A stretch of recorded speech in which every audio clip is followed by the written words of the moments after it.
পরিচয় হলো আমি একজন রাখাল। যেই বলেছে আমার পরিচয় আমি একজন রাখাল, ওসমান গনি মুস্তি মুস্তি হাসতেছে। মুস্তি মুস্তি হাসার কারণ হলো রাখাল যারা বলবে তাদের ভাষা নরম চলবে না, রাখালের ভাষা মাঝে মধ্যে গরম হওয়া লাগবে। আল্লাহ রাসূল বলেছেন প্রত্যেকটা অভিভাবককে আল্লাহ রাখাল দায়িত্ব দিয়ে দুনিয়াতে প্রেরণ করবে। শোনেন, আপনি গরু ছাগল মাঠে গিয়ে যাবেন, আপনার গরু ছাগল আমাদের দিতে চায়, আর আপনি যদি বলেন বাবা গরু বাবা গরু, ওইটা আমার কাছে বাবা ডাকছে বাবা ওই সঙ্গী, আর আপনি গরু আরে ভাব দেখবেন গরু কিন্তু মানুষের কাছে ভালো। এই জন্যে আল্লাহর পক্ষ থেকে প্রত্যেকটা অভিভাবককে আল্লাহ রাখালের দায়িত্ব দিয়ে প্রেরণ করেছে। এখন হয়তো আপনারা মনে করতেছেন আমার তো গরু ছাগল নাই, আমি কার উপর রাখালি করবো? আপনি চোখ বন্ধ করে দেখেন আছে, চোখ বন্ধ করে জীবিকা আয়না দিয়ে তাকায় দেখেন আছে। আপনার বাড়িতে 42 বছরের একটা গাড়ি আছে, চোখ বন্ধ করে দেখেন 42 বছরের একটা গাড়ি আছে। এখন ভাইটার মতো বলছে আমার দাম বড় কিন্তু হুজুরের থেকে তার আদর দিতে হবে। 42 বছরের একটা গাড়ি আছে, 22 বছরের একটা আয়না আছে, 17 বছরের একটা বকনা আছে। গাড়ি হচ্ছে বউ, আয়না হচ্ছে বেটা, বকনা হচ্ছে মেয়ে। আপনার বলুন তো এই তিনটার উপর আপনার রাখালি করার দায়িত্ব আছে না? তা আপনি যে এসব নামাজ পড়ার দায়িত্ব গেলেন, আপনি সামনে যাবেন এসব নামাজ পড়লেন, পড়ে বাড়ি যাচ্ছেন, আর মনে মনে চিন্তা করতেছেন আমার ম্যাডাম এখন এসব নামাজ পড়তেছেন, আমি মসজিদে বললাম আমার বাড়ি আমি এসব নামাজ তার নামাজ পড়তেছে বাড়িতে। এই নিয়তের বাড়ি কোথা থেকে আপনার ঘর মধ্যে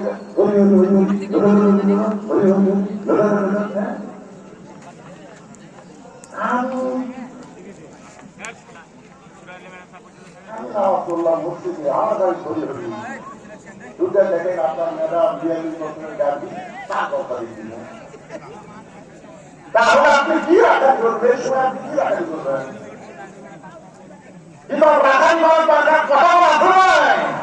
আপনি কাছে রিমোট কন্ট্রোল নিয়ে টিভি অফ করে বলবেন তুই যে সাত বছর দেখতেছিস এই 7 বছর কি দেখেন? ভারতের কি জানিস আমাদের 700 বছরের পুরাতন বাকি মসজিদ ভাঙ্গা ভারত রাম মন্দির বানাবে। সেই ভারত মসজিদ ভাঙ্গা রাম মন্দির বানায়, সেই ভারতের কোন চ্যানেল মুসলমানের ভয় করবে না। ভারত আমরা মুসলমানদের অত্যাচার করতেছে, নির্যাতন করতেছে, মসজিদ মাদ্রাসা ভাঙতেছে। এই ভারতের কোন কিছু আমরা আর দেখবো না। আপনাদের ভারত বয়কট করে দিলাম, হইতে না।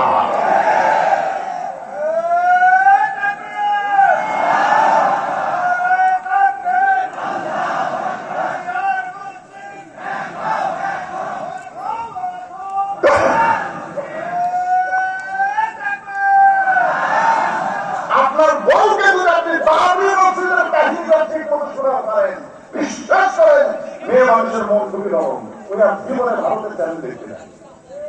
রাখালি করছেন আপনার ছেলেদের দাড়ি কন্ট্রোলের ছেলে স্কিন প্যান্ট পরে, এত টাইট প্যান্ট পরে, ওরা করা যেতে হয় সেটা আপনি সুন্দর চিন্তা এত টাইট খুলবেন।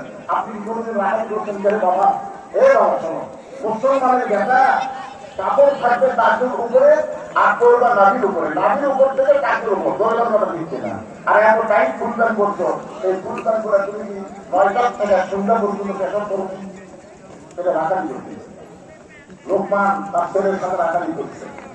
এই জন্য আমরা কোন একটা দূরে দিতে বলতাম ঠিক আছে। আপনি বলতেছেন আচ্ছা ঠিক আছে বাবা তুমি এই ফুলদান করে পেশাব কেন করলে? সুন্দর করে বললেন আপনি আমি সুন্দর করে বুঝতে চাই তো খাওয়া পেশাব করলেন কয়বার করলেন? 3বার করছি, 3বার পেশাব করে পানি পানিও নিচ্ছি টয়লেট দিয়েছি বা করতে পারলে পেশাব করে ডালায় পেশাব করে পানি দিয়ে তুমি মনে করছো পেশাবটা এই মনে করে দিন টানছো, তারপরে কমপক্ষে 3 ফোঁটা পেশাব তোমার কাপড় করছে। কারণ দাঁড়ায় পেশাব করলে পেশাব পুরোপুরি নিবে না, কথা কম ফিরছে না। তুই 3 ফোঁটা 3বার 3 থেকে 9 ফোঁটা, তো 9 ফোঁটা পেশাব তোমার চুল প্যান্টের আন্ডার ব্যাংকে পড়লো, ওই পেশাব চুটা যাইছিল ওই পেশা তুলে দেয়, ওইটা আমার জীবাণু হতো। এই জীবাণু দিয়ে তোমার ওই পেশার ভিতরে ঢুকলো, কিছুদিন পরে তোমার তরুণ শক্তি নষ্ট হবে, আর আমরা গোলাপি হবে। তোমার সঙ্গে হাসপাতাল